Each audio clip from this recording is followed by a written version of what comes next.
Is it cool if I like stuff? Welcome December sometimes with Benny. So today I have Gunnery Sergeant Duran. He is a longtime friend of mine, brother, fellow brother in the Marine Corps. Um, I've known him since my deployment in 2011. I was in the reserve program. I ended up joining him with Second Maintenance Battalion, which he was an active duty Marine. So that's how we ended up meeting. Corporal Hanks, Corporal Strong, Corporal Oetlinger, or however the hell you say your name, Oe. But a lot of his mentors now, were mine at the same time. I was a Lance Corporal, and I believe you were a corporal, right? No, I was a Lance Corporal at the time too. Oh, Yeah. okay. All right. So we were Lancers together. But Yeah. the reason why I wanted to have him on the show is just because I see you, on social media all the time, and just the way that you interact with the civilian world, you interact with your junior Marines, and just the gunnery sergeant that I've learned, that you are. I really wanted to just talk to you about that. So without further ado, welcome, Gunny. How are you? How's everything going out there in Hawaii?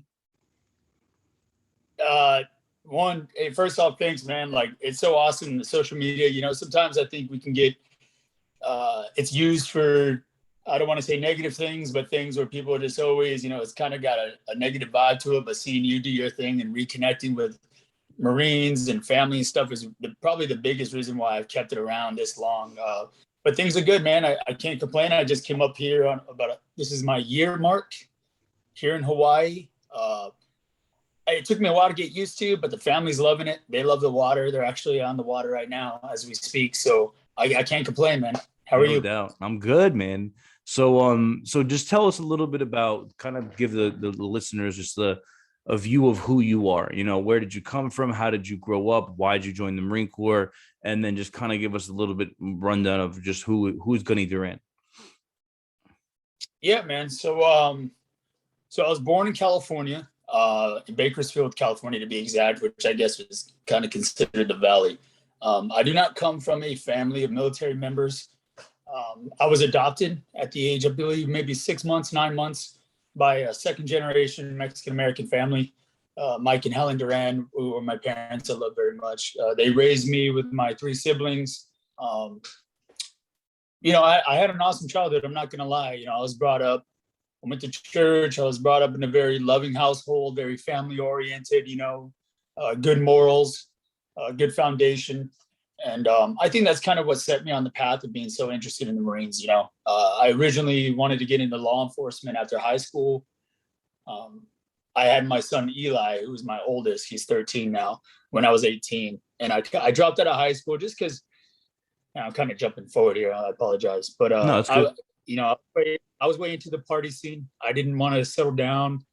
I was working, providing. I met my high school sweetheart, Marina, who I'm married to this day. We had our son, and it wasn't until a couple of years after I had him that I was like, you know what, I need to do something like for serious, because it's just not working out. And I remember I was working toward my high school GED, and I had this Army recruiter. I'll never forget him, Staff Sergeant Cortez. He was on me since I was like 16 years old. And I Mhm. was like, yeah, join the Army. I'm going to join the Army. I was all about it. And I had all my paperwork in line. I finally got my GED, which gave me enough points to get my high school diploma, which is the last thing I needed. And I was driving my old Camaro. I built an old 68 Camaro with my dad back in high school. And I'm driving it to the Army office, super excited. And my phone rings. And it says U.S. Marines on it. And I was like, what? That's weird. So I answer it. My car is kind of loud. He's like, hey, this is Staff Sergeant Davila with the United States Marine Corps. I saw that you were interested. I was wondering if you could come by. And I was like, I was literally on my way to go sign everything with the Army. And I was like, I don't know. Something in the back of my mind is like, go get this guy a few minutes. And it was on the opposite end of town. So I was like, all right. I was like, I'm on my way. And he's like, all right, great. I'll see you there. Excuse me. So I whip the Camaro around, go down the opposite end of the highway to the other town, walk inside the mall. He's the only one in there. This is late evening. He's in there with his dress blue deltas, short sleeve, dress blue trousers. And right off the bat, I was just like, wow, this is different. And I must have sat there and talked to him for about 3 hours. He was Motor T. He's one of us. So he wasn't full of shit. He told it how it was, and he's like, hey, this is how it is. It's gonna suck. You're gonna do this about field day, all this and that. And I was like, all right. I was like, I'm in. Sign me up. I was like, let me go get my paperwork. And he's like, what do you mean? I was like, well, I have my social security card, my birth certificate, all that stuff in the car, because I was literally on my way to go join the Army. And he's like, oh, okay. And I was like, here we go. And the rest is history, man. And then went to boot camp and been hooking and jabbing ever since, I guess. That's crazy, man. So you were literally on your way to go join the Army, and this dude just called you. Yeah, and I was ignoring phone calls for a while to Sasson Cortez until I finally worked up the courage to tell him, hey, man, I'm sorry I joined the Marines. And he's like, oh, how could you do that? We've been together. I've been with you since you were 16. I was like, I'm sorry. It's just something in my heart, my soul told me, like, this is where you need to do. You know what I mean? Yeah. So you just felt that you just had this overwhelming feeling that the Marine Corps was the one. Yeah, oh, absolutely. Yeah. So your first duty station was where I met you, right? Is that correct? Correct. Camp Lejeune. So yeah. I guess one of my many questions, man, is just, a lot of people, that's their first duty station. They get NJP'd, they do a whole bunch of underage drinking. Why? Or they say, hey, this is the worst place to ever be. I'm getting out of the Marine Corps. So what was going through your mind that, you have a deployment under your belt at the time, like, when you're coming on this re-enlisting stage, why didn't you get out? Like, what was going on? Was it because of your family? Was it because of your children? Like, what was going on through your mind that you decided to go through a deployment, like all those things? Yeah, honestly, man, like I that's a good question. The duty station thing, I didn't know any better. I didn't have any preconceived notions that Camp Lejeune was the worst place to be ever. We were just going on for the ride. Like I told you, I was young. I was 20 years old. That was our first time ever moving away from family, my wife and I. So we went from literally the coast of California to living in some rinky-dink apartment in Jacksonville, North Carolina. So we kind of had to figure it out. So how was that? How was that on your wife? Like, how was that, that transition from California with your son? How old was your son at the time? I think he was maybe 2 years old, a little under 2. So you're a brand new, pretty much brand new family, and now you're moving from California to the East Coast. How was that? I know it was a long time ago, but how was that? Like the transition? I would say the word humbling, probably. You kind of, when you're younger, you kind of have this idea of what marriage and everything should look like, right? And we had to figure it out on our own. In the past, we had the luxury of having family there to help us if we needed something, and they were, on the other side of the country now. So a lot of problems in life's, tolls at a table, we had to figure out and just lean on each other, and we were still growing up too. I was early 20s, she was 19 at the time, trying to figure out how to be parents, how to be partners, how to, 50-50 things. And we were still stuck in our own ways of how we were as teenagers and stuff. So it was a process for sure. And now when you deployed, you were a Lance Corporal, so that was fresh into your Marine Corps career. So how was that, because when I deployed, I was engaged. I wasn't married. I didn't have children. So I don't know that part of the life, So how was your, being a Lance Corporal, deploying for the first time while having a son and daughter at home? Right. It was, luckily my Marina and Eli, they went home for the duration of the deployment. So I had that peace of mind that they were okay with family looking out for them and stuff like that. To be honest, man, that deployment that we went on, there were times where I was like, oh man, I miss home, but like being around guys like you and the guys that I was with in my platoon in particular, we were just so good at just keeping each other engaged, staying busy for sure. And also just kind of, you know how it is, man. It's a shared misery, and then we just kind of power through it. But it was nothing that we couldn't handle. It was tough, but it just made coming home that much sweeter. Yeah. And now was your first deployment, your only deployment? How many deployments have you been on? Yeah. So that's my only deployment. I missed out on another in 2012, which I'm not upset about because it was just a big working party. It was the retrograde. Oh, okay. And then I was slated to go to Bahrain when I got orders to Miramar, but then I got orders to the drill field, so I didn't get to go on that one. So that one that we did together is my only one. Okay. So how was the adjustment for you coming back from the deployment and returning back to the fleet? Like going back to Lejeune, going back to your family, like was there any kind of issues? Was there anything that you had to deal with throughout your time or anything like that? Yeah, yeah, good question. I think the hardest thing was getting out of the mode of where, when we're deployed, we're basically focusing on us, like Yeah. individually, like, hey, am I pulling my weight enough to where the Marine to the left and right can count on me, So I think that was the hardest part, because I had to get back into being a father, being a husband, being a friend, when for the past 6, 7 months, 8, 9 months, even with the workup, all I had to worry about was doing what I was told, when I was told, how I was told, Yeah. I remember vividly for the first couple of weeks getting home, I'd wake up at like 5:30 in the morning, get dressed, and just sit on the couch in the morning and wait for the family to, because I was just like, what do I do? And we were kind of like in limbo for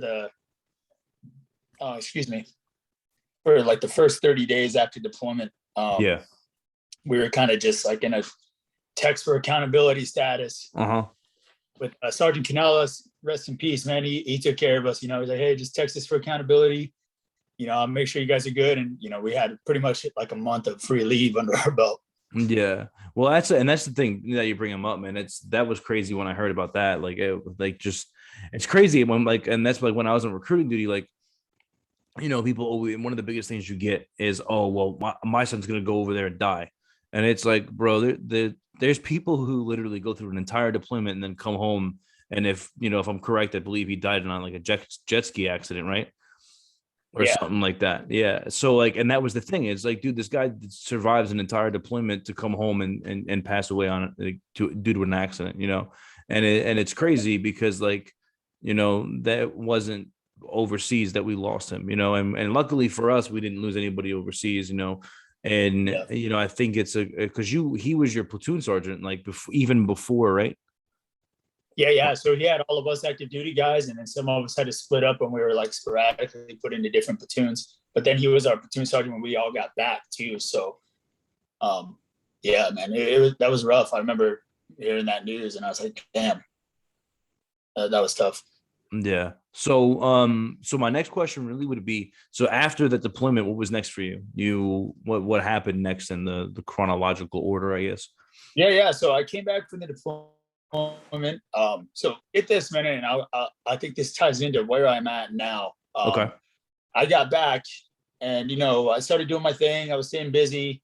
I was chasing the score to get promoted to corporal. Got promoted. Super gung ho, motivated. And I was on duty one night in 2012. It was actually the night Anderson Silva first got knocked out by Chris Weidman. I remember that because I missed the fight. I was on duty.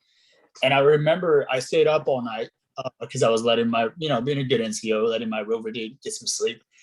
And I was like, man, my face feels funny. I was like, this is weird. And I was like drinking water, and it tasted salty, like it was salt water. I was like, this is weird, man. I was like, this feels funny. So anyway, I go home the next morning, and for some reason, I couldn't feel the right side of my face here.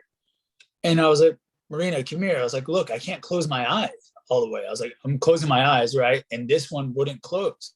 And I was like, what the hell? And I was like, okay, maybe I lost, I didn't sleep. I was on a bunch of energy drinks. So I was like, all right, let me get some rest. So anyway, I go to sleep. I wake up the next morning, and then now this whole side of my face right here just stopped working, bro. Just stopped. And I was like, what the hell? So I go to medical thinking the worst, right? I'm Hispanic. So automatically I'm panicking, right? Like, oh my God, I got a brain tumor. I'm dying.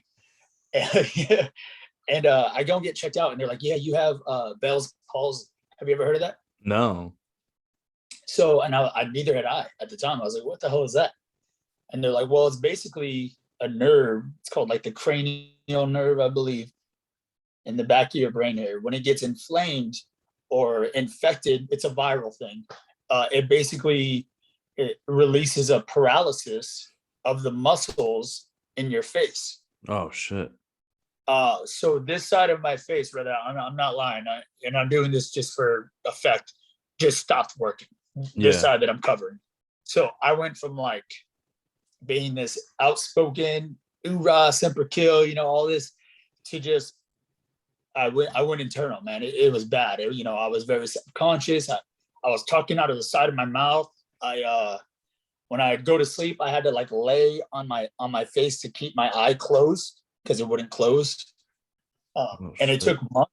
It took months to recover, man. And it was a big blow to me, mentally and physically, because I felt like I couldn't PT. My hearing was really very, very sensitive around the shop and being able to see, trucks, getting them dressed, Yeah. undressed.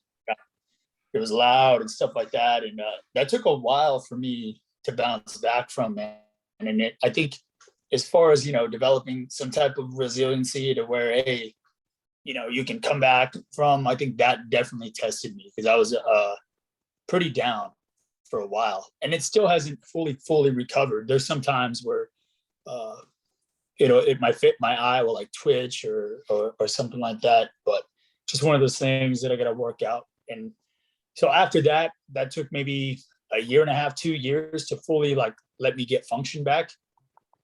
I got promoted to sergeant before I PCS, and then I requested orders to San Diego, and then I went to Miramar. Went to Miramar for a couple of years, went to the drill field, and then now I'm here. Aloha. So how was the drill field? How was that experience? The drill field was incredible, man. It was one of those things where I remember leaving as a brand new Marine, and I said, I'm going to come back here one day. I remember thinking that as I was graduating, and I don't think anything can get you prepared for it. It's just one of those things where physically and mentally, it's very tough. Definitely not impossible, but you have to have a certain type of self motivation to make it through a duty like that. Because, you're on a team with maybe 2 or 3 other individuals, and you have to pull your weight to train 92 18-year-old, 19, sometimes 25-year-old dudes to think and act the way you do, so that's difficult. But the level of fulfillment that you feel when they walk across the stage, the parade deck as Marines, that nothing can compare. It was great. So now so how many cycles, like I'm not gonna lie to you, I really don't know anything about drilling out there. Because for instance, I didn't know that my senior, I didn't know until I was a sergeant, on the way of being a staff sergeant, that my senior drill instructor, it was his first phase of ever being a drill instructor, and they just threw him in as a senior drill instructor. Like, yeah, and I was just like, wait, shit, what? Like, so like I didn't know like how the shit works like that. And like for me, I think and maybe you can answer this, maybe not, but for me, I think it's very strange that the Marine Corps Recruiting Command has an MOS as 8412, but drill instructor doesn't. Like, do you know if there's a reason for that? That there's no like actual career drill instructor? Because in order for you to become like, were you an instructor at the schoolhouse for drill instructors? I was, yeah, for a year and a half. Okay, so how long were you a drill instructor before you became an instructor of drill instructors? Yeah, so I was a drill instructor for 2.5 years. I did five cycles, or we accumulate with cycles equals 1 boot camp. So 3 months, Okay. for one is what we call a cycle. Yeah. I did 5 full cycles as a green belt, all the way from the lowest level guy to the guy that teaches drill.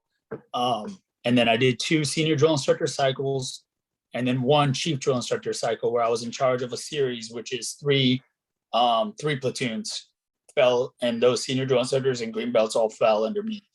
And then, so 8 cycles total. And then I did 5 schoolhouse cycles as an instructor at DI school for a year and a half, and those are 3 months as well. Now, So is there a DI school on San Diego and on Paris Island? yes, there is. There is, right? Okay. So now, so what would you say, like, so for anybody, so my first question would be, what would you say that the being a drill instructor and a senior drill instructor, the whole entire, experience, what would you say that did for you, as a gunnery sergeant? Like, what did, that, because you were there from sergeant through staff to gunning, correct? Yeah. So Yeah. what would you, so you spent how long, how many years did you spend on the drill field? 4 years. Okay. So what would you say that 4 years contributed to your now 12 years in the Marine Corps? Like how did it mold you, change you, shape you? Like, what would you say? Yeah. So I went there like a little after 6 years in the Marine Corps as a Okay. sergeant, right? I'd been a sergeant for a few years already. I'd like to think that I had some type of leadership philosophy, so to speak, under my belt, and it all stems from treating people how you want to be treated, being genuine, creating that buy-in with your Marines that, like, hey, like, it's important. If it's important to you, it's important to me. Yeah.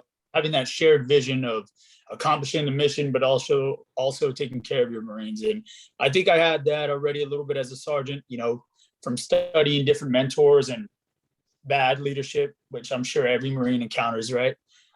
So going to the drill field, I had this envision, I was totally bought in. I was like, I'm going to be this green belt monster, destroyer of souls. But I understood, and I was mature enough. And this is where some drill instructors can get in trouble, that, every drill instructor has a role to play. And you can't compromise your role, because then it messes up the whole, smoke and mirrors, so to speak, of what each drill instructor brings to the table to create that basically trained Marine. So I think just the experience of dealing with different NCOs, different staff NCOs, different officers. We work very close with officers. Some of them are brand new lieutenants, some of them are seasoned captains. And just being able to personally, physically, and professionally develop throughout the years in drill instructor duty, I think that's probably where I benefited the most. Each of us has a different style. I had to steer away. Not that it was necessarily my always go-to, but the blah blah blah blah, like, doesn't always work. Yeah. And also knowing when to just shut up and listen. That's a big one too, because a lot of times, even naturally, we listen to react and to but just being able to be like, take the information, not necessarily speak all the time. That's one of those things I took away from that. Physically, yeah, I got fast, but that was only because we had to run all over the place all the time. But your strength kind of depletes because you're living off energy drinks and honey buns and stuff like that. So, but I think, what would you? I'm sorry. Go ahead. What would you say? Like, so you were about to talk about professionalism, but what would you say? Like I know when I was on recruiting duty, it was very stressful. It was very. I was never home. I would go to work at 8 a.m. MEPS runs at 5:30. I'd come home at 10 o'clock at night. And so my question for you is that for those, that are listening who may find themselves on the drill field, or someone who's on the field now, like, what are some things that you dealt with, like, mentally, physically, emotionally? Is there anything that you dealt with that maybe, you wish you had more advice on how to get through it? Like, is there anything you did go through while on the duty? Yeah, like I said, some guys, I was very blessed, man. I'm not gonna lie. I didn't have to experience I didn't experience any loss or anything that was very close to home in that regard. But your average stressors of being away from home. My son, my oldest, there was times where I was questioning myself, like, man, did I really just do this duty for myself? Am I being selfish? I'm missing out on crucial time in his development years. He's 13 now. I think when I started, he was 9, maybe 8. Yeah, 8 years old. I'm like, man, I could be coaching his T-ball team.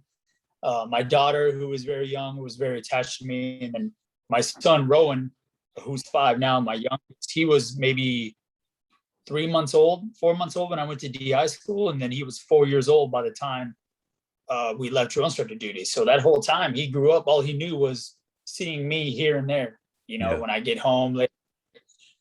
So just being prepared for the long hours, making the time that you do have count. There's a lot of times where, I could have maybe taken a quick power nap, went home and enjoyed that time.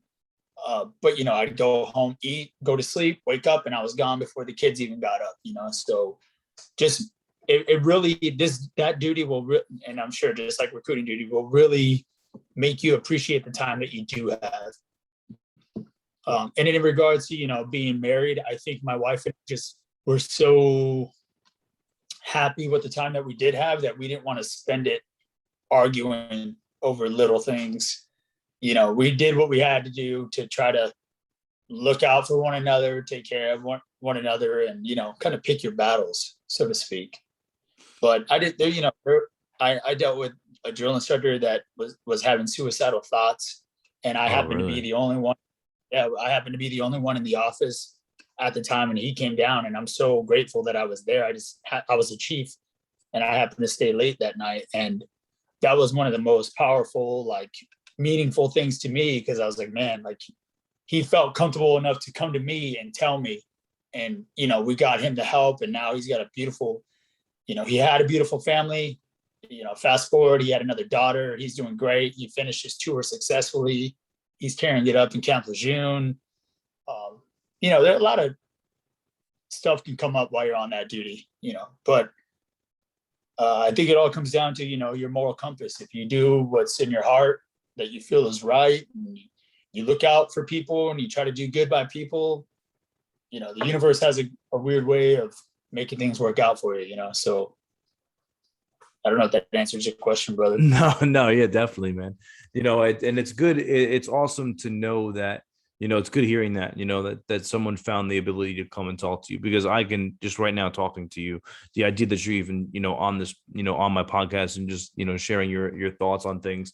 It's, I think a lot of people that we come across in the world, especially in the Marine Corps, a lot of people, it's a weird thing because like when we were growing up in the Marine Corps, you never spoke to Gunny.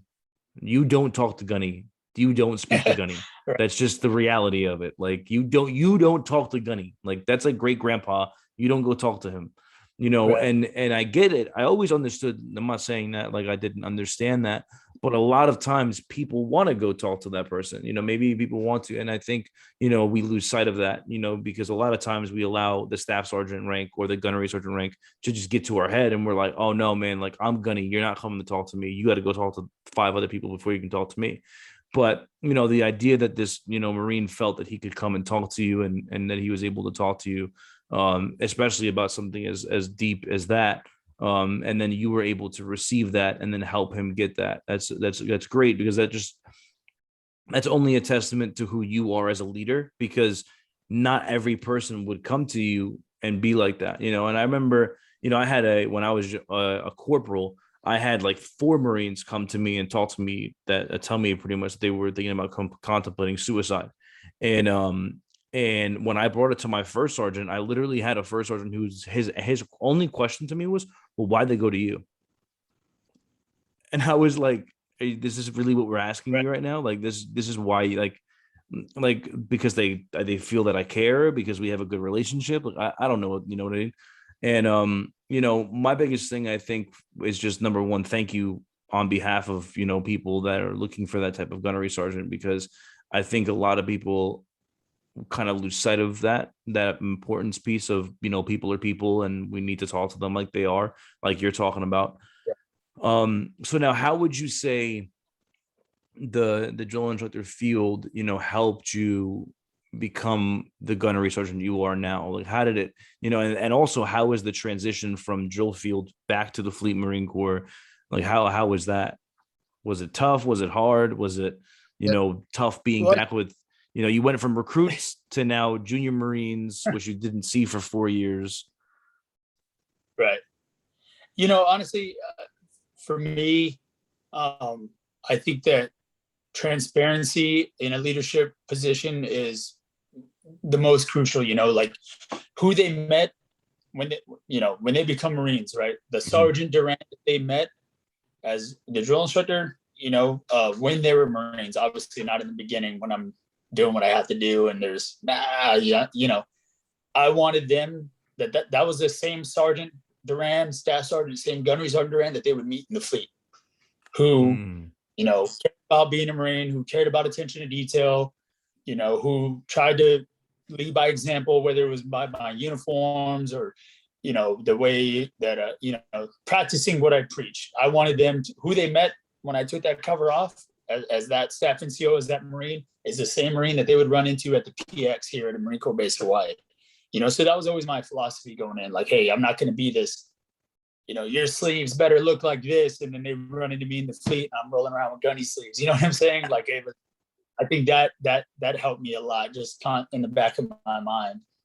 As far as the transition, I think what helped me turn into what I'm doing today, I think I tried extra hard when I got back to the fleet to not be the guy who just got off the drill field. You know what I mean? I think maybe you ran into him. I know I've definitely ran into him where, you could just tell the guy just didn't leave the depot, right? He's over here, left, right, left.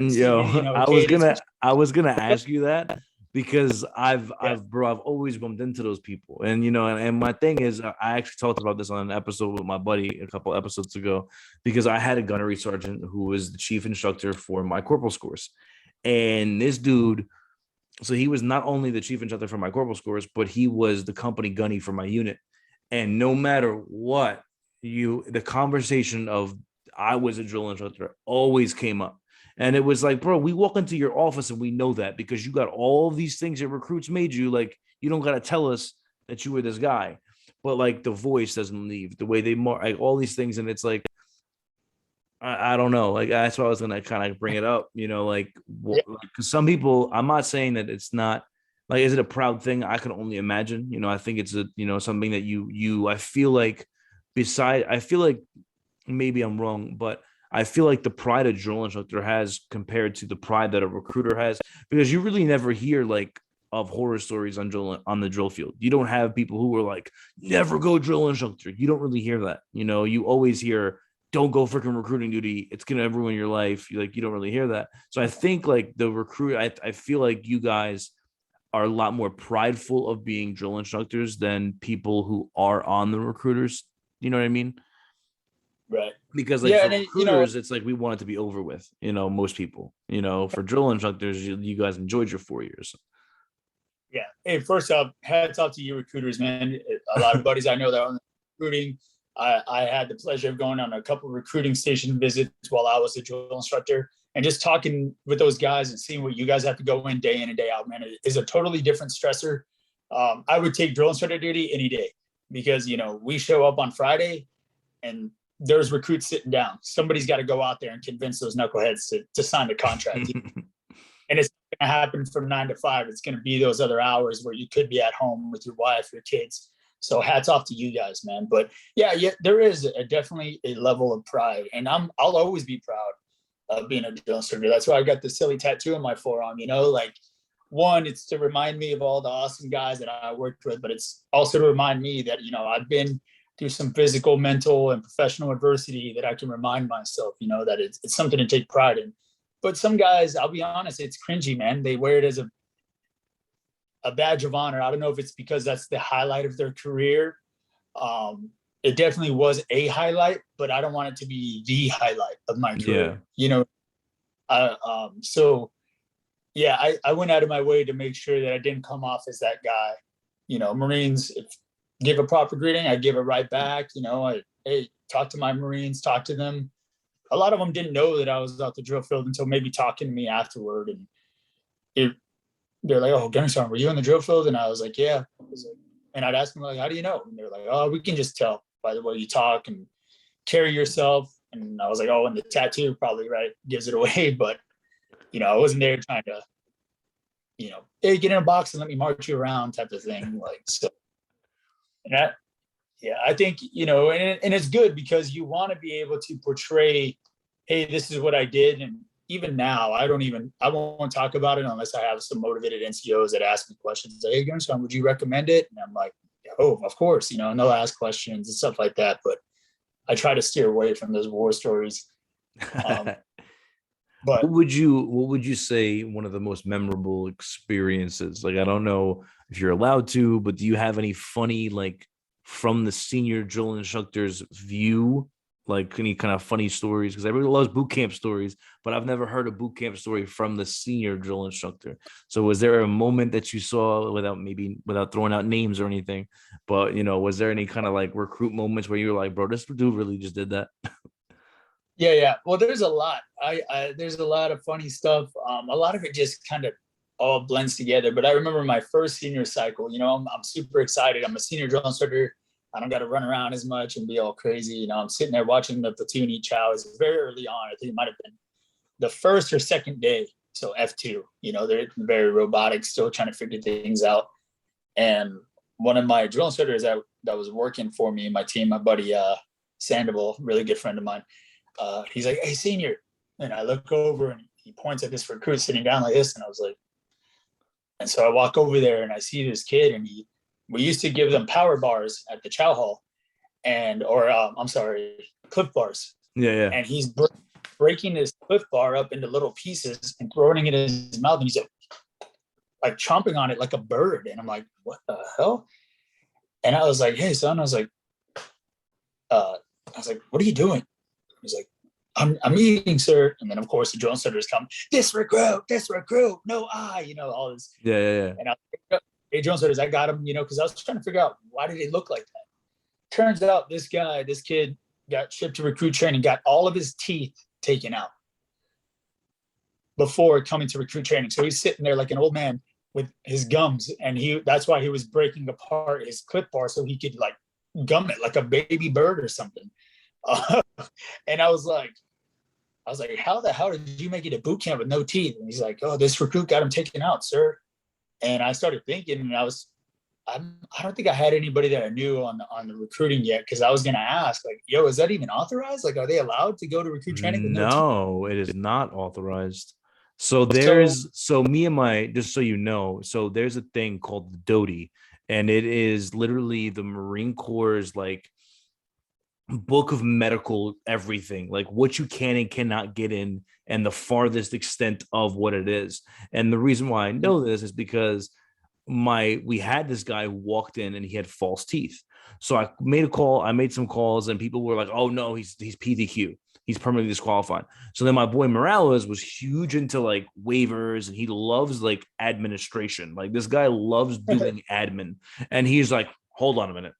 And he goes deep diving into the DOTI, and he's like, actually, no. So you're allowed to join the Marine Corps. Don't quote me, but I'm pretty sure you have to have 8 actual teeth. The rest of your teeth can be gone, but you're allowed to have a minimum. You have to have a minimum of 8 teeth. So the idea that this guy went there all gummed up that's not supposed to happen.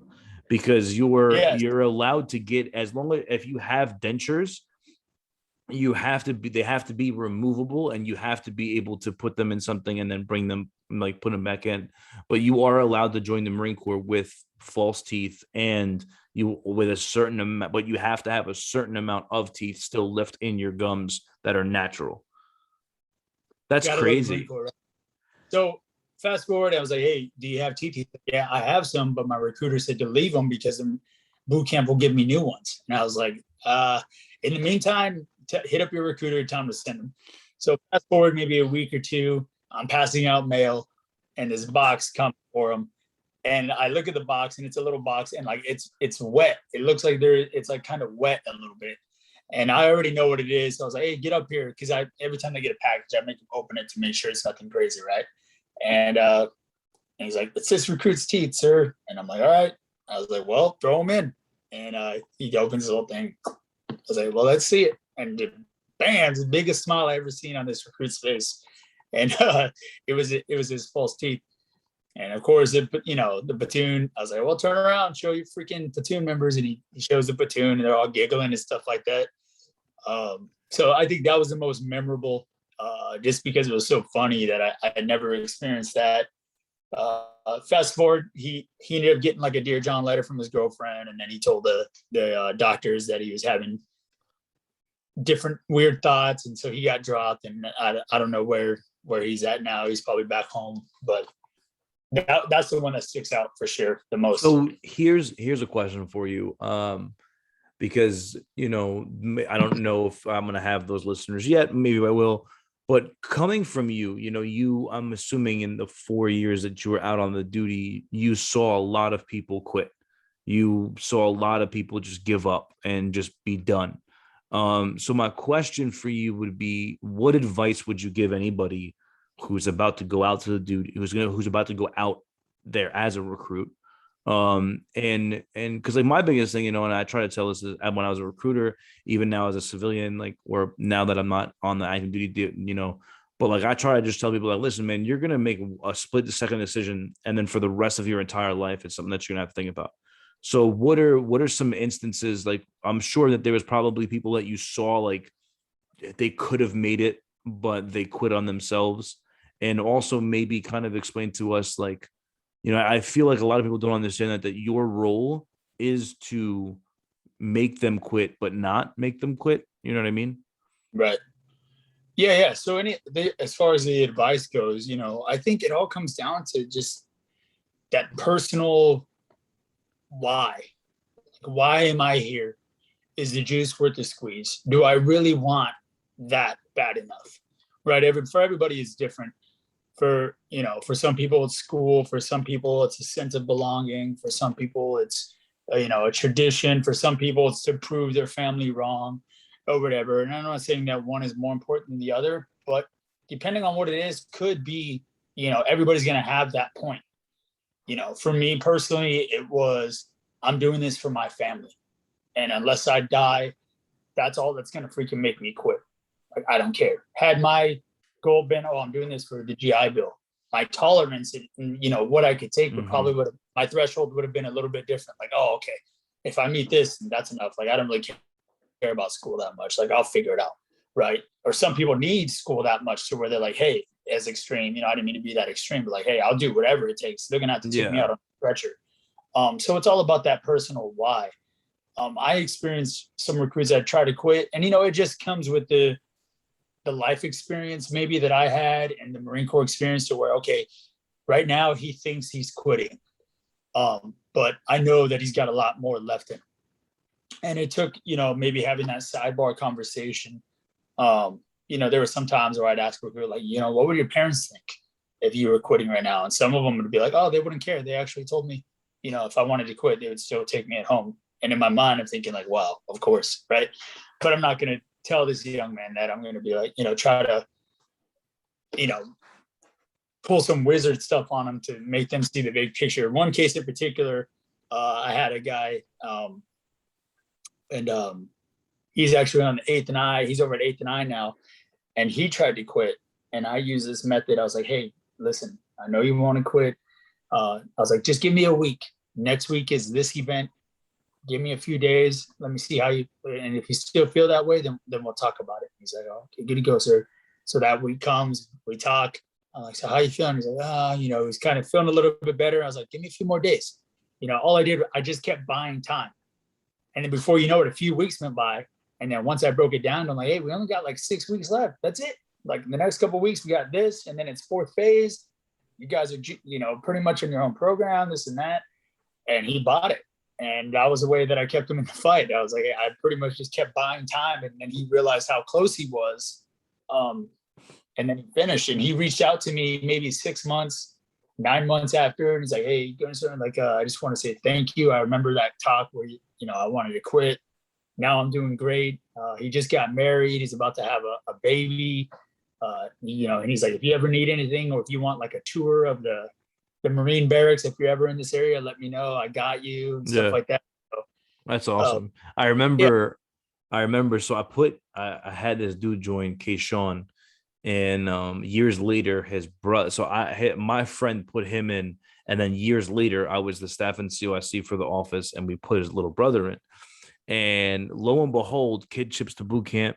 And then a couple of days later, my wife is talking to this, she's at work, and this woman has a Marine Corps lanyard on her keychain, and my wife walks over to her, and she's like, oh, like, do you know anybody in the Marine Corps? And she's like, yeah, my son's in boot camp right now. And my wife works in the same county where I was a recruiter, and my wife's like, oh, who's your son? And she's like, I can't remember his first name, my bad, but he'll probably hate me for it. But she's like, oh, so and so Joseph. And I was like, so my wife calls me and she's like, yo, Joseph's mom works here. I'm like, get the hell out of here. So like a week later, and this dude, bro, left the office doing 23 pull-ups, crazy run. Dude was like all physically fit, mentally fit. And then all of a sudden, my wife calls me, and his mom's like, he's quitting. And I was like, wait, what? I was like, bro, I was like, nah. So I called his brother who was out in Japan. And I was like, bro, your mother just called me, and apparently your brother's trying to quit. He was like, what? He was like, nah. So I ended up calling the drill hut. I got a hold of the staff and the senior drill instructor. I was like, hey, listen, I was like, if I can, I need to talk to this dude. So this dude gets on the phone. He's, I stirring it up. I was like, Joseph, shut the fuck up right now. And I just started blasting him. I was like, I talked to your fucking brother out in Japan. I was like, why the fuck you being a bitch? I was like, your mom's sitting here at my wife's job, all upset that you're about to go quit. And I was like, you're going to come back to Neptune, New Jersey, and you're going to quit? I was like, no, you're not doing it, bro. And I literally just lit him up. I just continued to scream at him over the phone. And you hear his drill instructor in the background just like, say, aye, sir. And he's just like, aye, sir. And I was just like, bro, bugged out on him. And then he ended up graduating. The mom called me. She was like, Doug, thank you so much. And then he ended up calling me, and he wanted to give me his boot camp picture. I was like, nah, I'm good. He was like, what do you mean? And I ended up never getting it. And then later on, I hit him up. I was like, listen, bro, I was like, I'm happy as hell that you made it. I was like, but what the hell was going on? And he was just like, sir, I was just being emo as fuck. I don't know what was going on, but I was gonna give up on myself. He's like, thank you so much for calling me. But and that's really what it is. Like, there's so many people who are like, and like you said, there's parents out there who were like, oh, I'm gonna welcome them with open arms. And they say shit like that. And then I think a huge part of it too is that people, you see it all the time. Like when I was on recruiting duty, there's people who, who Google, how do I get out of the pool program? There's people who Google, hey, how do I get out of boot camp if I don't like it while I'm there? And it's just like, and I think a huge part of it, going back to what you said, was the why. And, and that's the part of the recruiter, because like you guys, correct me if I'm wrong, like you guys don't have the ability to have a one-on-one conversation with 92 people. So you guys don't really know them like close knit. You don't really ever really get to know them like that. Maybe onesies and twosies, but not really, right? So realistically, it's that recruiter who's out there on the street that needs to make sure that he's sending you the right product. And I don't mean to say product, but that recruiter out there needs to make sure that he's sending the correct person to boot camp. Now, mind you, there's nothing we can do about that. There are always going to be oddities. There's going to be people that we thought were going to be phenomenal. And, like I know a guy who went out there, 25 pull-ups, black belt in jiu-jitsu, and a week into boot camp, dude quit, said he was going to commit suicide. We never would have thought that. Never in a million years would any recruiter ever thought that. But I think a lot of it goes back to what you were saying, is the idea that you have to go out there with a why. And if your why is the GI Bill, then is that why really enough? Is your why the travel? Okay. Is that really enough for you to want to go through 3 months of GySgt Duran on your ass? Like, is that really what you're trying to do? You know what I mean? Right. So another thing I want to talk to you was just, I don't know if you want to call it motivation, discipline, but every single day I see you out there doing a WOD. You're always doing something. And 9 times out of 10, I see on the floor a motivated, senior drill instructor shirt, from Echo Company, in your SWAT, in your little sweat bubble. But what brought that about? Why do you, is it just kind of yourself holding yourself accountable? Like what is it that you're doing? And why did that become? And then I know also you started doing like a veteran, Yeah, a WOD for veterans. So can you kind of just talk about both of those things, like why you're doing it and just, what the purpose behind it is? absolutely, man. So one, I wasn't, I didn't play sports in high school because I didn't have grades. I told you I was a slacker, right? Yeah. So I think I've always wondered what like that feeling was of like throwing a fucking game-winning touchdown, or leading your team to victory, like that rush, what that would feel like, right? Like I never had that. I played sports growing up, and I think throughout my time in the Marine Corps, being taking care of Marines and leading Marines, like that is what gives me what I feel might be equivalent to that type of rush, right? That sense of that triumph. We see those movies like 300, and it's like it gives you the hairs in the back of your neck stick up, and you're like, wow, like I want to be that person, that guy, that girl, whatever it is. And I'm sorry if it sounds cheesy, but I think my time in the Marine Corps is one, like I said, that transparency. I can't go out there and tell my Marines that they should do X, Y, and Z if I'm not doing it. Another part of it is genetics. I'm Hispanic. You know what I mean? I don't have the best genetics. So if I want to eat the way I do and enjoy my life the way I do, I got to hit some body maintenance to keep my body moving and stay healthy. I love the endorphins that I get from running. That tingly feeling you get in your body. I just like challenging myself because, like I said, man, I was a slacker before the Marine Corps. I didn't live up to my potential, and that's what kept me around for as long as it has. Is because the Marine Corps gave me that ability to tap into what I knew I had in me. I just needed something, a way of putting it out there. And as soon as I became a Marine, I said that this is it. Mm-hmm. This is what I'm meant to be. This is what I knew I had inside of me this whole time. So it's just a way to keep me accountable. I enjoy it. I like to live an active lifestyle for my children so that they have a good example of, staying healthy and stuff like that. And I try not to be so cringy. I don't post it all the time because I don't want to be that guy, like, hey, if you want the bacon, you got to slay the pig, and hats off to those guys. It's just, and honestly, this is a big step for me because I'm not one to ever make videos of myself. I just don't like the way I look.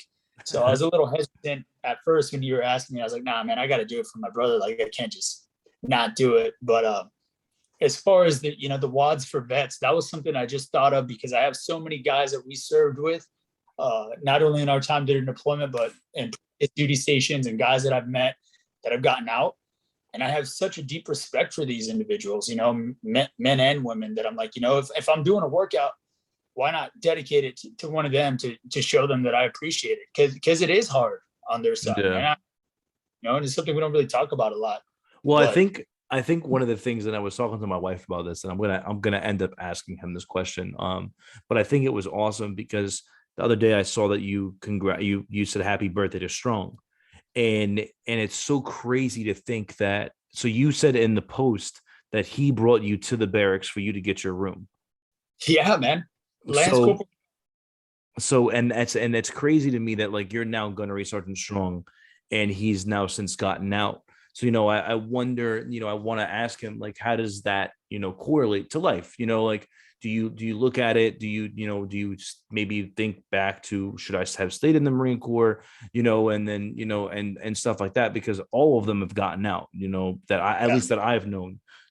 Like Perry got out, Barden got out, a couple of other, like most of, actually I think everybody but you, I think. yeah, man.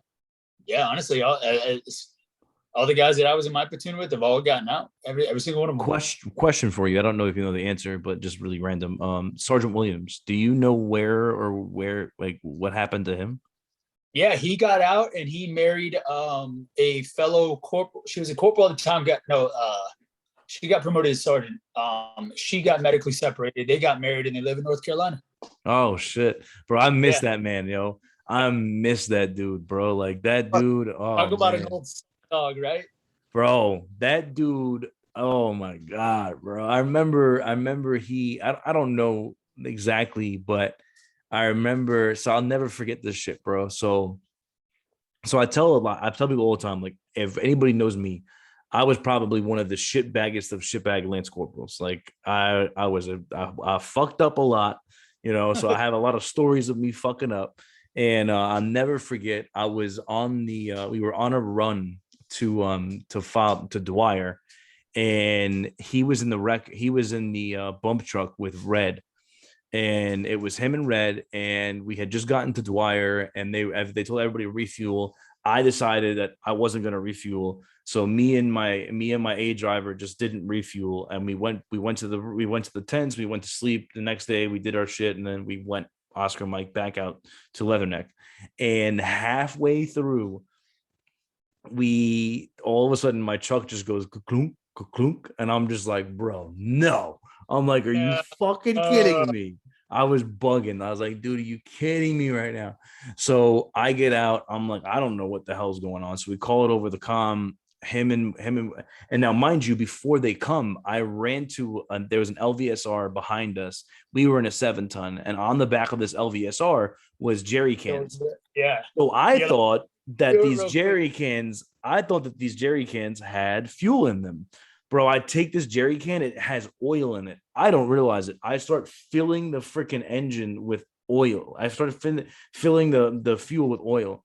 So he drives up, and luckily, like, I had just started doing it and it just stopped. Bro, he drives up, he starts freaking, bro. And he goes, Bennett, get on the top of the engine, start priming it, and let us do whatever we got to do. So I hop up on the top, I start priming it, and I don't know what came over me or what happened. I just took off my flak jacket and Kevlar. He comes running over, he starts chewing me out. He's like, are you effing kidding me? You're gonna get effing shot at. Put your shit on. He's like, you're the reason you fucked this shit up. Just put that shit back on and prime that shit. So, bro, it's like 120 some odd degrees outside. It's freaking, I got my flak and Kevlar on. I'm sitting here just priming this shit. And he's like, bro, he's chewing me out. And I got Red trying to fix my truck, bro. But dude, I miss that man, bro, because bro, I remember he got a no shave shit. He had that big old beard, and then apparently he got selected for, if I remember this correctly, because he was my roommate. He got selected for staff sergeant, and he had a beard, but he didn't have a photo in the system. And at the time, you needed to have a photo on your MOL, because it's not Yeah. now where we are in the Marine Corps. You had to have one. So I think, if I correct, I remember him telling us that he refused to shave because he was just like, no, I'm not doing it. So I remember it was like this crazy thing Yeah. going on, but that dude was motivated as hell, man. Like, and he was like a salt dog as fuck. Like he Oh, had yeah. like he had like a whole bunch of deployments before our deployment, right? Yeah, man. He was definitely the old grandpa salt dog sergeant. They don't make him like that anymore. Bro, and I remember whenever he spoke, he would just be like, "What's going on, bro?" Like, that's just how he talked. But Just straight you gangster. know, yeah, dude, I miss that dude, man. I gotta try to hit him up. But so I guess right now my question for you, and we kind of already talked about it, like, pretty much is accountability and why you do what you do. But you know, how do you continue this far? Being active duty. Is it a lot on you and your family, physically, mentally, and emotionally, just being, now being back there in the fleet, or is it better? Like, what would you say? Is it better from where you came from? Like, what's going on? How is life right now? Life right now, man, as far as the Marine Corps is concerned, like I love being a Marine. You know, I'm nowhere near done. I love it. I love being a father. I love being a husband. But I'm not gonna lie, man. Like there was a time where my professional side was a lot better off than my personal side, because I was giving a lot of energy, a lot of time to my work, and it was allowing me to do great things. You know, I was meritoriously promoted twice. I won Drill Instructor of the Year for West Coast San Diego out of 500 something drill instructors. But it came at a cost, and I was drinking very heavily. I was kind of using that as a way to cope, to relieve stress, so to speak. But it was also taking me back to my demons that were kind of buried, that I didn't necessarily confront early on in my career that I kind of buried, and then they started creeping up on me. And just recently, like I said, I've been dry for a while, so I'm just trying to. I want my personal life and my professional life to be as balanced as they can, Yeah. and it's a lot easier said than done, I because think, the Marine Corps is what helps me provide for my family. So sometimes I got to give a little bit more to that.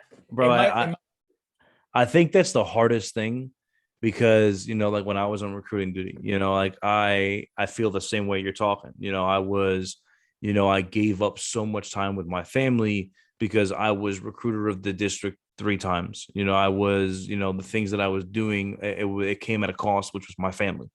And like you said, for me, it was also like at the time, the only way for me to stay on active duty was I had to be a good recruiter. The only way Right. for me to stay on the streets was I had to produce numbers. Okay, well, producing numbers means me not being home, and now I'm at this point in my life where there is a possibility of me returning to recruiting duty. I'm in the middle of talking to some people right now, and that's the thing, is that if I do go back to this duty, then I'm like, okay, well, you've already been here before. You need to do better. You need to make the time for the duty. You need to make the time for the family, because it's like you said, it's your professionalism and your life, your home life should be able to marry up, but it's hard to do that. Yeah. So one of the things you just mentioned, and it's something that I've been trying to talk about, and if you're okay with talking about it. So you've been in the Marine Corps 12 years now. You're now a gunnery sergeant. Without going too into much content, or however you feel like you can, what, like, do you feel like alcohol has been a huge problem for you while being in the Marine Corps? And I asked that question because there's a lot of people who are, PFCs, lance corporals, and they don't see themselves becoming gunny, and they allow alcoholism to get in the way of things. And because it's a huge part of the Marine Corps, we do everything. We go to balls, we do mess nights, we're surrounded by it. So, Right. so my question really would be, from private to gunnery sergeant, what advice could you give those people to, like especially now being a gunny, and be like, hey, you know what, I'm gonna go dry. Why, why now? Why not earlier on? And what led to you now deciding, what, I'm just gonna go cold turkey and just drop it? Yeah. Well, I mean, you know how it is when you're younger, man. You feel invincible. I got back. I had a deployment under my belt. I don't think I was a cocky Marine, but I felt like I had that pass to, like, hey, I can drink and party. You Mhm. know, and then, being in Camp Lejeune, there's not a whole lot to do anyway. I was the only dude that was married and had my own house. So a lot of the guys like Bremer and Franca, and remember all those cool dudes, they would come over and we'd party. And, it was all good fun. And then it started becoming a weekly thing for me. And it was the weekend, and it wasn't just a few drinks, it was hard liquor, and it was binge drinking. And then, I'd wake up and my wife would be like, oh, you're acting silly last night. And then fast forward a few months, and it was, oh, do you remember what you said last night? Or do you remember what you did? And just years of sporadically doing the binge drinking stuff just got to a point where, one, my children are older now. I don't want them to have that image of me, of dad passed out on the couch. Regardless of what I feel I'm going through, there's no. I trust me. I had a lot of close calls. There was many times where I could have gotten caught up by PMO doing some stupidness or saying the wrong thing to the wrong person. And I've counted my blessings, and I'm just at this point now where I fully understand that it just is not.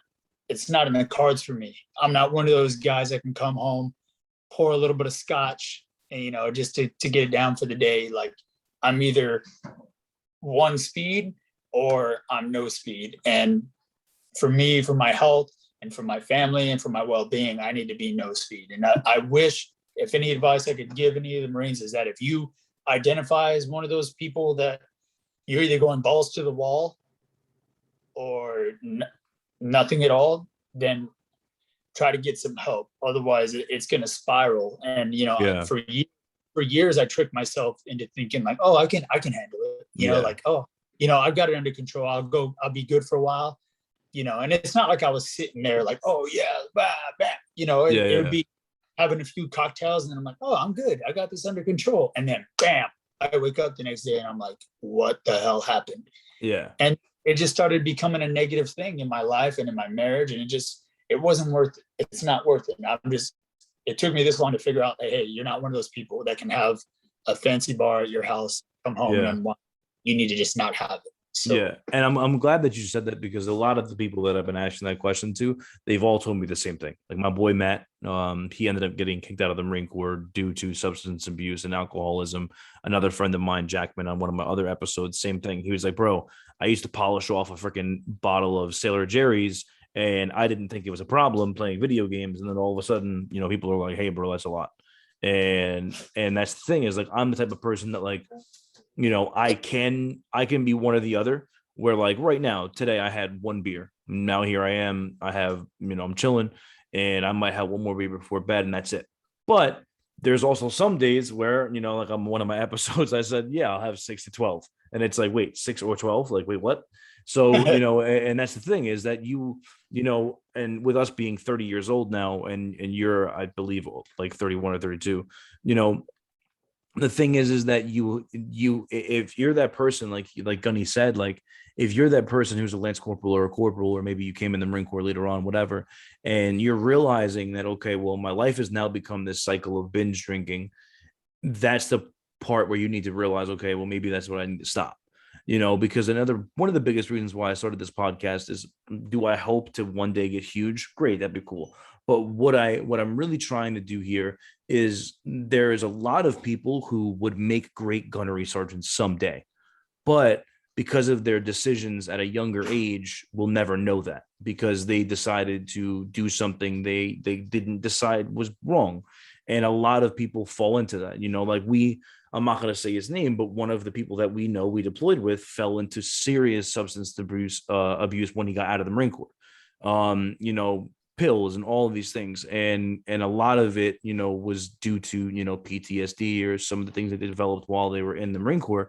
But a lot of it is just, you need to take a step back and just realize, like, okay, I need help, and don't be afraid to go get that help. Because even like you're saying, with that story you were telling earlier, you had that Marine who came to you about suicidal ideations, got the help he needed, and now he's still in the Marine Corps doing great things. Like a lot of people still have this negative connotation towards, okay, well, if I say something, I'm going to lose my career. We need to realize that it's more important that, number one, you talk about what's going on, and that you get the help that you need. And I'll be honest, there was a lot of times where I would tell my wife, like, I'm going to go get help. I'm going to go get help. And it was just, I was saying it to get her off my back. Yeah. And it wasn't until recently to where I actually went and talked to somebody. And I was like, wow, this is my first time in my career that I'm actually utilizing the things that are available. And I felt so much better after I went and talked. There was no bias. There was no, judgment. I was a female. I talked to her. She was a counselor, and we started from the beginning of my life until there. And we really started bringing up some stuff to where, maybe the reason why I drank the way I did. And it was just eye-opening. And I remember feeling so relieved. And I was like, wow, this is what it means, like, to actually go and talk to somebody. And, it's just one of those things. And I'm totally transparent with that with my Marines. I told them, hey, I've had dealt with my issues. This is what I've done. This is what you can do. And I think that goes a long way too, is if you've been there, done that. Yeah. 100%. The Marines or people that you talk to would be like, oh, okay. Not just reading off a flyer, like, hey. Well, yeah. And that's exactly. And that's like, and that's why I had someone reach out to me. One of my master sergeants, one of my very close friends, he was like, well, what's the purpose of your podcast and why did you start it? And I literally told him, I was like, bro, in my opinion, my honest goal, my dream would be for this to somehow be in change of PowerPoints. Because when you sit here and, in the beginning of the month, your captain, your XO, or your CEO comes to you and he's like, hey, Gunny, we got to get all the annual training done. So bring all the Marines into the room, get it all knocked out, and make sure everybody signs it. And, and unfortunately, at one point or another, when it started off, it wasn't like that. but now it's become, unfortunately, a check in a box. And I don't think it's meant to be, but people, and that's why you have, Marines out there who do commit suicide, or you have Marines out there who just, do go out and do things. And a lot of it, I'm not blaming it on the Marine Corps. I'm not saying that that person's not to blame for the things that they do. I'm not saying that. But what I'm saying is that I feel like at some point we begin to, as leaders, fail these Marines, because it literally becomes the, oh, I gave him a class. Oh, we asked about it. And then it's like, okay, but did you notice the signs? So like for me, like you're talking about, like whether, like, so right now you're already saying that you talk to your junior Marines and you speak to your Marines about what you've gone through, right? Now, Yeah. this episode, this podcast is now a platform where maybe more people can hear from it, and they can realize that, oh shit, Gunny Duran was able to go through all of these things. He sought help, but you know what? Maybe if he had sought help earlier on in his career, he'd be even better. And that's the thing, is that, and a lot of the, like, and another thing that I'm doing too is I'm having a lot of veteran outreach programs come on and talk about what they give to veterans, because a lot of people don't know what's out there. A lot of people don't understand what can be, afforded to them, or what they, what programs are out there, because people just don't have that limelight. So, I think my biggest thing that I would, kind of just cap this off at would be, for anybody who is, I can't really say in your shoes or anything like that, but like, my question really would be for the listeners out there: what advice would you give anybody right now that's going through any sort of dark time, any kind of, whether it's alcoholism, family issues? What advice would you give them? And also, what advice would you maybe give like a peer of yours that maybe is not knowing how to deal with that type of leadership? Because some people aren't like you are, as open as you've become. Yeah, man. I don't have all the answers. All I can do for myself is, if there is any advice, is just take it one day at a time. We are in an environment, and as humans, we want it, and we want it now. I want to run a 300 PFT and run it now. I want what I want, how I want it, when I want it, because we now as a society have this instant gratification and this instant way of getting things that we need, Amazon Prime, stuff like that, right? Yeah. And I think, it's just one day at a time. I think if you can take one day at a time and just try to be a little bit better than the day before, whether it's, professionally, hey, I'm a little bit tighter on my admin work, or I PT'd a little bit more, or, I'm a little bit better on Outlook. I'm horrible at Outlook. I'm, as a staff NCO, like, I'm still figuring that out, or Excel, I'm sorry. Personally, whether it's, hey, I'm going to wake up a little bit earlier and maybe, do some chores around the house that I normally wouldn't do, or take the extra time to read my kids some books, or give my spouse a nice compliment or something like that, right? Anything that is, I don't want to say out of the norm, but small steps, right? It's a small step into a big, long vision of where you want to be. And sometimes you're going to hiccup and you're going to fall back, but you can't beat yourself up over it. You just got to be like, I know what my goal is. That's an obstacle. I can get around it, do what I got to do, and just push forward. And honestly, I think that's all I got in regards to that, man. And if there's anybody struggling with the booze stuff, I know that there are people probably way far, way in it deeper than I am. I am a binge drinker. I felt like I've lived my career. I've gone so hard, so fast for so long that I fell off a few times, and it was just because I had no way of chilling out or mellowing out of that speed of always having to do something, I don't know how to explain it, but I know where I want to be. I know where I can be. And again, it's that transparency. I want my Marines and my family, I want it to be one and the same. Who I am as Gunny Sergeant Duran and Ruben, I want it to be the same. And That's awesome. That's what I'm working toward right now. And it's an everyday thing. But that's all we got. I think And I to end this, I think that's exactly what we need. You know, I think a lot of people, and that's somewhere that I've always come from. Like I've had people tell me that, you know, like people that I've argued with or had disagreements with in the past, like people understand that, like, okay, well, Doug would tell you the same thing that Sasser and Bennett is telling you. The way that I'm talking to you right now, whether it's the podcast, whether it's face to face, whether it's as a civilian, no matter who I am, like I'm going to give it to you straight the same exact way. And, you know, I think that was a huge reason why I was successful on recruiting duty is because I wasn't going to sugarcoat it. I was going to tell you who I am because a lot of people, that's what they see. They see, okay, well, Gunny Duran's this way, but then when I see him out in town, he's not that way. You know, Right. and like you said before about the senior drill instructor with the nice sleeves, and then all of a sudden he's back in the fleet and he has gunny rules. You know, and you never know who you're going to run into. You might run into that PFC that you literally put through boot camp, who's now looking at you like, bro, are you fucking serious? So, Yeah. you know, and I think that's a huge thing. And I just want to thank you, you know, really just, you know, Gunny, just for coming out here, being able to share your story and kind of help us, you know, learn more about you, learn more about where you come from, your ethos, your mentality, the things that you're doing as a gunnery sergeant, as a leader, as a father. So I just want to thank you for coming out, and I just appreciate your time, man. Yeah, man, dude. Thank you so much. This is the first time I've ever done anything like this. I'm always very I'm kind of shy in regards to, you know, being on camera and stuff like that. Like I have no problem talking to groups of people, but thanks for getting me out of my comfort zone. And you know, I had some coffee and I started sweating a little bit because I was like, yo, what am I? You know, I try to dress to impress for you. Wearing some board shorts right now, but I think it's awesome what you're doing, man. I love seeing all the old Marines that we worked with, like just living good lives and life being good to them. You know, I'm happy for the social media that we can keep up this Yeah, day and, you know, keep doing what you're doing, bro. It's awesome. definitely. All right. Well, thanks a lot, Gunny. I appreciate it. Hey, take care, bro. Have a good one. You too.